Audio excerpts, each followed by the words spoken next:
वृंदावन के वो महंत जी अपने ठाकुर जी को अपना भाई, सीता जी को भाभी, लक्ष्मण जी को छोटा भाई मानते थे। वो महाराज जी को किसी जरूरी काम से कुछ दिनों के लिए कहीं जाना पड़ा, तो अपने एक शिष्य को सेवा देकर के गए। बोले सुनो, तुम सुबह शाम ऐसे सेवा करना, पूरी बात सिखा गए, और तुमने अगर अच्छे से सेवा करी तो हम लौट करके आएंगे तो तुमको कोई बढ़िया उपहार देंगे। शिष्य बोला जो आज्ञा गुरुजी, मैं बहुत बढ़िया सेवा करूंगा। अब गुरुजी तो चले गए, शिष्य ने क्या किया, बोले गुरुजी कह के गए, लौट के आया तो मैं तुमको बहुत बढ़िया उपहार दूंगा, अच्छे से सेवा करोगे। अब मैं अच्छे से कर ही देता हूं। ये ठाकुर जी के बहुत दिना से आंख नाक कान काले काले से पड़ गए, तो उसने लिया सरफ, और सरफ साबुन से ठाकुर जी पूरे ऊपर से नीचे तक मांज दिए, जैसे बर्तन मांजते हैं। ठाकुर जी की आंख मांज दी, मुंह मांज दिया, गाल मांज दी, हाथ पांव में सब जगह सरफ साबुन लगा दिया। सरफ साबुन लगा दिया, ठाकुर जी का विग्रह चमकने तो लगा, और वो खुश हो गया। गुरु जी देखेंगे, अरे ऐसे चमक रहे हैं ठाकुर जी, तो मुझे बहुत सुंदर उपहार देंगे। लेकिन उन महाराज जी को स्वप्न आया, और स्वप्न में ठाकुर जी दिखे। और कैसे दिखे कि ठाकुर जी के यहां से माथा छिला हुआ है, यहां गाल पे घाव हो गया है, हाथ में से रक्त निकल रहा है, पैर छिल गए हैं ठाकुर जी के, और ठाकुर जी बड़े उदास बैठे। ये स्वप्न महाराज जी को दिखाई दिया। आधी रात महाराज जी तुरंत उठे, फोन वोन तो थे नहीं उस जमाने में, सत्य घटना है बिल्कुल। अपने यजमानों से कहा अभी इसी वक्त हमको वृंदावन पहुंचाने की व्यवस्था करो। जैसे तैसे करके वे प्रातः काल तक वृंदावन पहुंचे। आकर के उन्होंने शिष्य को उठाया, बोले जल्दी मंदिर खोलो। कैसे सेवा की तुमने? बोले गुरुजी आप देखिए तो सही, एक बार ठाकुर जी को देखो तो सही, आप कहोगे कि हाँ इसे कहते हैं सेवा। जैसे ही मंदिर खोला तो ठाकुर जी चमक रहे थे, संत के नेत्रों में आंसू आ गए। बोले तू सही से ही बता, तुझे मेरी सौगंध, तूने क्या किया ठाकुर जी के साथ? बोले गुरुजी चमक तो रहे। बोले चमक नहीं, ये बता तूने किया क्या? मैंने सरफ से ठाकुर जी को मांझ दिया। संत रोने लगे, क्षमा मांगने लगे, ठाकुर जी क्षमा कर दो। शिष्य पूछता रहा क्या हुआ? बोले अब तुझे क्या बताऊं, तू अबोध है, कैसे बताऊं तुझे? संत तुरंत गए और वन में से कुछ जड़ी बूटियां तोड़ करके लाए, पीस करके एक सुंदर काढ़ा बनाया, काढ़ा ठाकुर जी को भोग लगाया, सुंदर एक लेप बनाया, और नेत्र बंद करके विचार किया ठाकुर जी को कहां कहां घाव थे, वहां वहां लेप लगाया ठाकुर जी के हाथों पर, मुख पर, पैरों पर। और 15 दिन तक ठाकुर जी को नित्य काढ़ा और लेप का जब भोग लगाया, तब 15 दिन बाद रात्रि में पुनः स्वप्न में ठाकुर जी मुस्कुराते हुए देखे। बोले अब हम स्वस्थ हो गए हैं, अब हम प्रसन्न हैं, अब आपकी सेवा से हम बड़े प्रसन्न हैं। ठाकुर जी मूर्ति नहीं है बंधु, ठाकुर जी पाषाण नहीं है।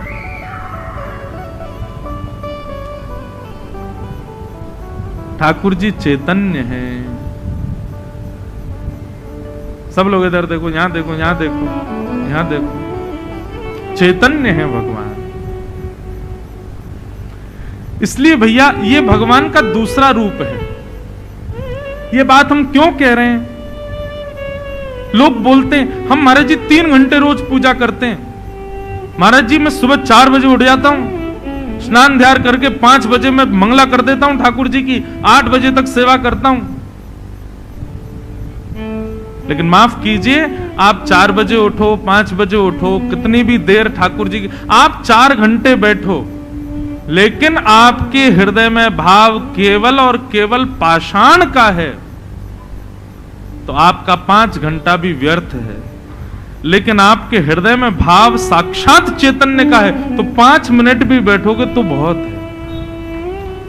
चैतन्य भाव रखो।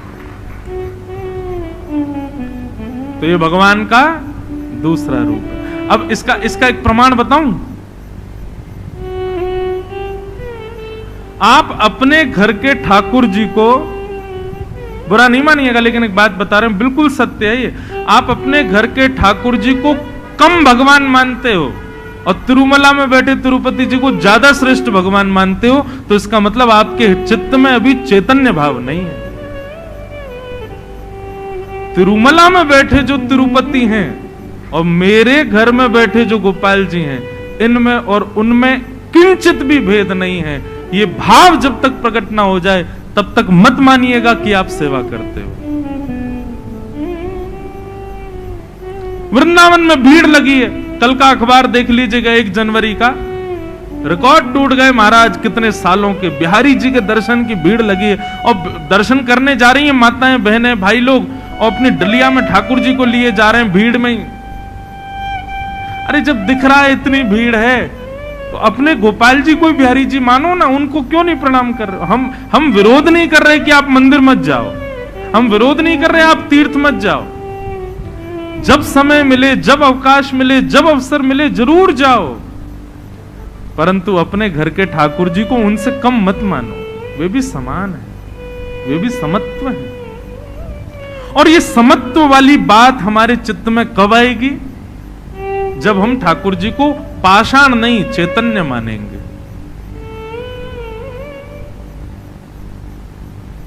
कई बार ऐसा होता है, पॉपुलर मंदिर में भीड़ है, उसी के बगल में उन्हीं ठाकुर जी का किसी व्यक्ति ने साधारण मंदिर बना, उसमें कोई नहीं जा रहा है। क्यों? हम इंसानों में भेद की बात तो बहुत दूर, हम भगवानों में भी भेद कर लेते। ये वाले श्रेष्ठ हैं, ये वाले अच्छे हैं, ये वाले कम अच्छे हैं। नहीं बंधुओं, हमारा भजन, हमारी भक्ति, हमारा नाम जप, हमारी साधु सेवा, ये सब फलीभूत हो रही है। ये तब जानो जब आप ठाकुर जी के विग्रहों में भी भेद ना करो, ठाकुर जी के स्वरूपों में भी भेद ना करो।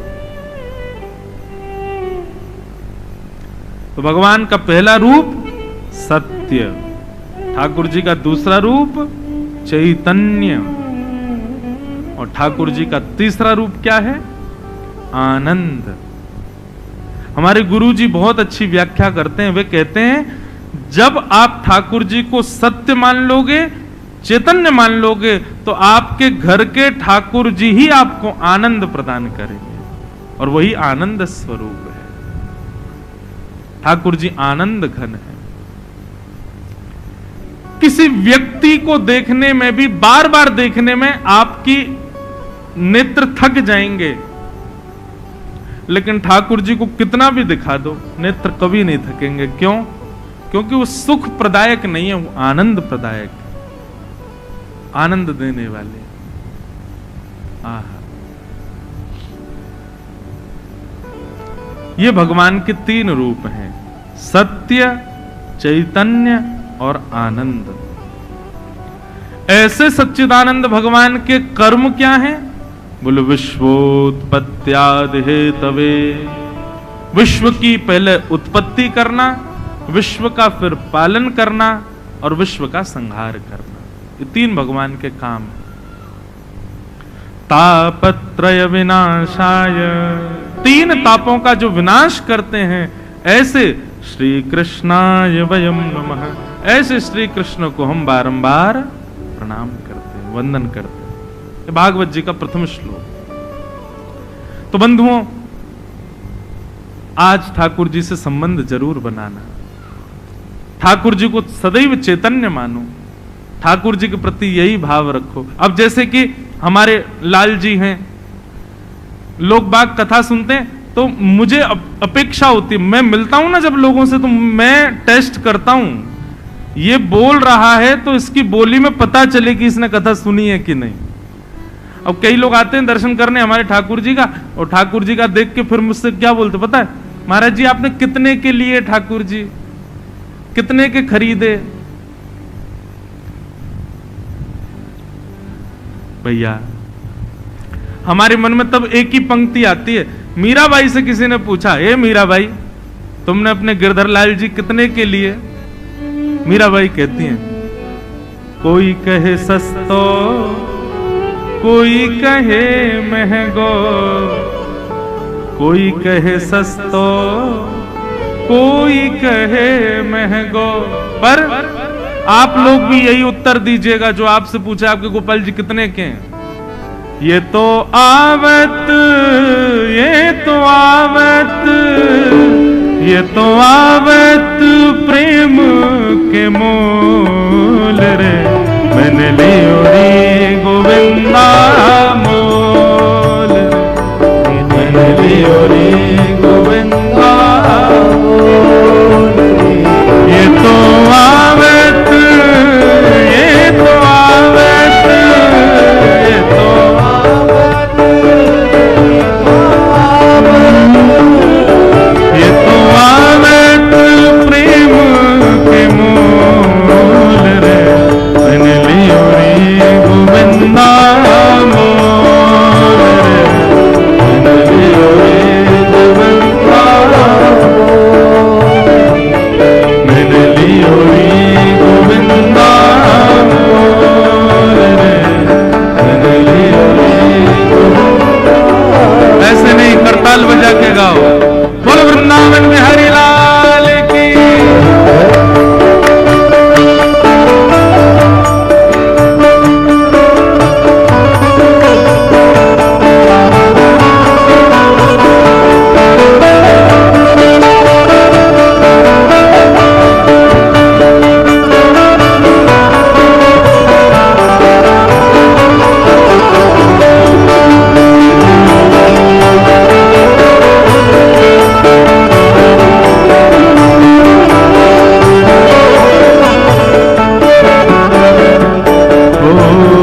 कोई कहे कारो, कोई कहे गोरो, कोई कहे कारो, कोई कहे गोरो, कोई कहे कारो, कोई कहे गोरो, कोई कहे कारो, कोई कहे गोरो, कोई कहे कारो, कोई कहे गोरो, कोई कहे कारो, कोई कहे गोरो, कोई कहे कारो, कोई कहे गोरो, कोई कहे कारो, कोई कहे गोरो।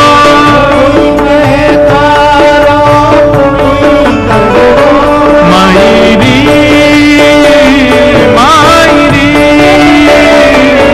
मायरी मैंने लीनी आँखा खोल रे, मैंने लियो रे गोविंदा मोल रे, मैंने लियो रे मैंने लियो रे गोविंदा मोल रे।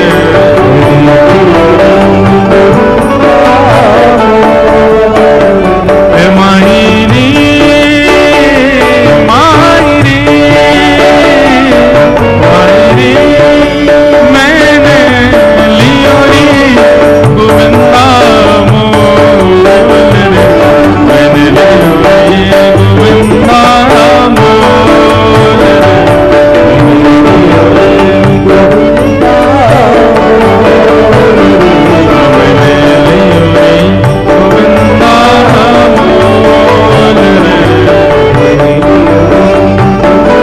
अच्छा, मीराबाई एक बात और कहती हैं कि आपके घर ठाकुर जी विराज रहे हैं, आपके हाथ से सेवा ग्रहण कर रहे हैं, आपसे सेवा करवा रहे हैं अपनी, तो ये आपके इस जन्म नहीं, ये आपके अनंत जन्मों के पुण्य और किसी न किसी जन्म में आपका ठाकुर जी से कोई संबंध रहा है, इसीलिए ठाकुर जी अभी तक वो संबंध निभा रहे हैं। जैसे ब्याह जब होता है तो पति पत्नी एक दूसरे के हाथ में हाथ रखते हैं, तो पंडित जी 7 जन्मों तक संग रहने का वचन निभाते हैं।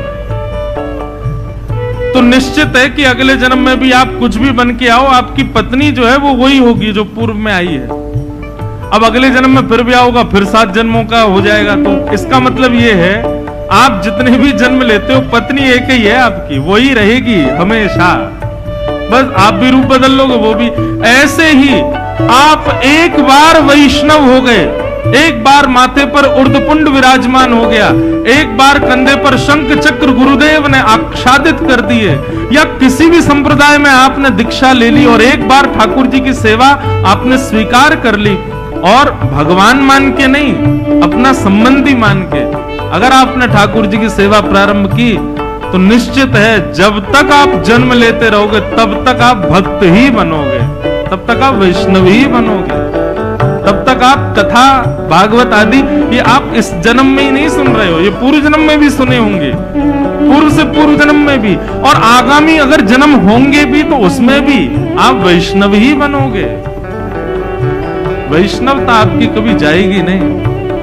मीरा के प्रभु गिरधर नागर, मीरा के प्रभु गिरधर नागर, मीरा के प्रभु गिरधर नागर, मीरा के प्रभु गिरधर नागर, हे गिरधर नागर नटवर नागर,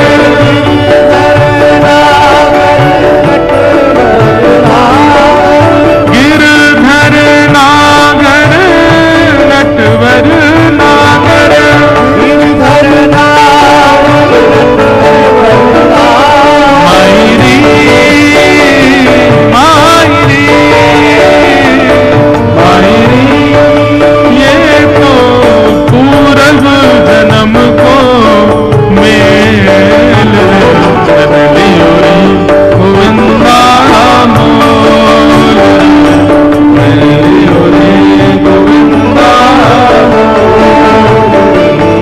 मन लियो रे गोविंदा मोल, मन लियो रे गोविंदा, हे मायरी मायरी मायरी, मैंने लियो रे गोविंदा मोल, गोविंदा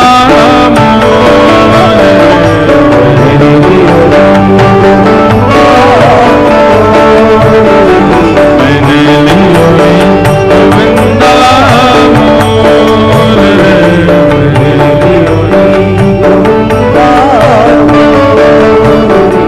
मैंने लियो रे गोविंदा मोल रे, मैंने लियो रे गोविंदा। ऐसे श्री कृष्ण को हम बारंबार प्रणाम करते हैं जो सत्य चैतन्य और आनंद के स्वरूप वाले।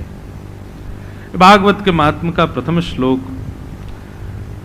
बंधुओं, अब यहां से महात्म का भाव ऐसे प्रारंभ होता है कि 88,000 सौनकादि ऋषियों ने कलयुग के मानवों के कल्याण के लिए एक यज्ञ प्रारंभ किया, और ये ऐसा यज्ञ था जो अनादिकाल तक चलने वाला था।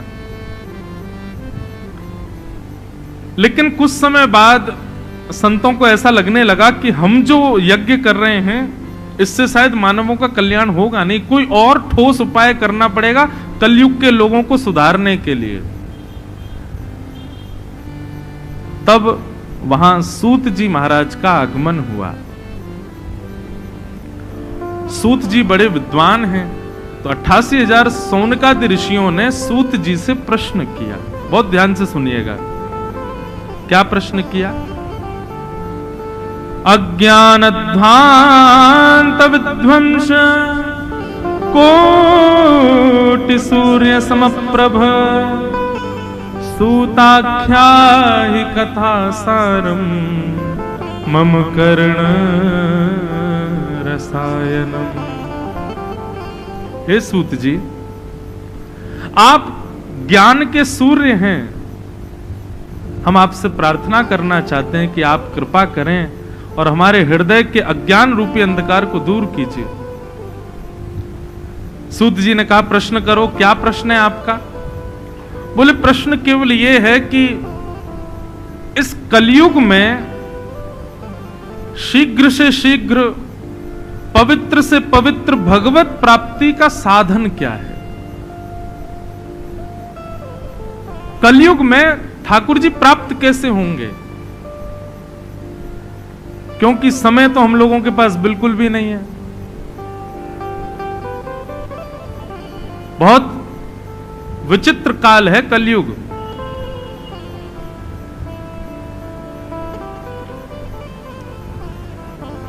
अभी तो ऐसा भी सुनने में आता है बड़े बड़े शहरों में,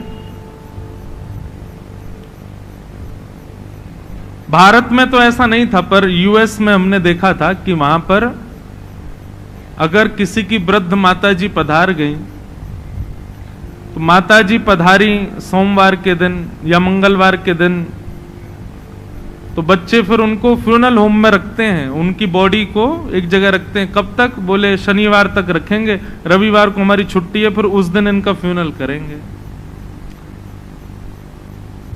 तब तक बच्चे जा रहे हैं, रोज ऑफिस जा रहे हैं। क्यों?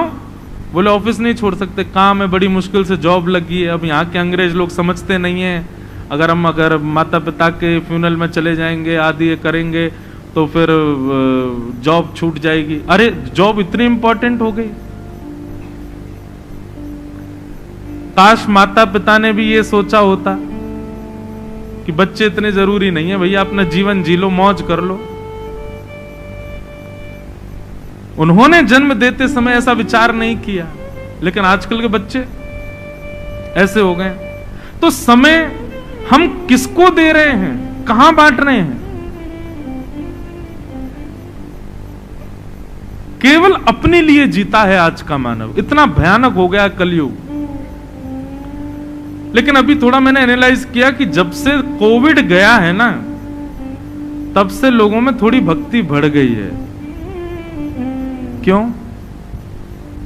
क्योंकि आदमी को समझ आ गया है, कितना भी पैसा कमा लो, कितना भी कुछ कमा लो, ठाकुर जी की कृपा नहीं है तो कुछ नहीं कर सकते। करोड़ों रुपए का टर्नओवर करने वाला व्यक्ति डॉक्टर के आगे अपने बैंक के सारे अकाउंट्स अर्पित कर रहा है कि महाराज पूरे जीवन भर आप बिना किसी को देखे मेरे अकाउंट पे जीवित रहिए, मेरी पत्नी को बचा लीजिए। बस नहीं बचा पाए। माता पिता अपनी सारी संपत्ति न्योछावर करने को तैयार है, हमारे बेटे को बचा लीजिए, नहीं बचा पाए। तब मुझे तो ऐसा लगता है कई बार कोविड बहुत लोगों के लिए दुखदाई था, सबके लिए दुखदाई था। किसके लिए दुखदाई नहीं था? सबके लिए था। कष्ट सबको हुआ, लेकिन ये काल आकर के ठाकुर जी की भक्ति की पुनर्स्थापना करके गया। लोगों के चित्त में ये भाव आ गया कि भाई भगवत कृपा कितनी जरूरी होती है जीवन में। हमारे वृंदावन में तो तिल रखने की जगह नहीं बची है। जब से कोविड गया है इतनी भीड़ बढ़ गई है, इतनी भीड़, इतने वैष्णव आते हैं, ठाकुर जी को प्रणाम करते हैं। सत्संगों में, कथाओं में भीड़ बढ़ने लगी, इतने लोग कथाओं में आते हैं।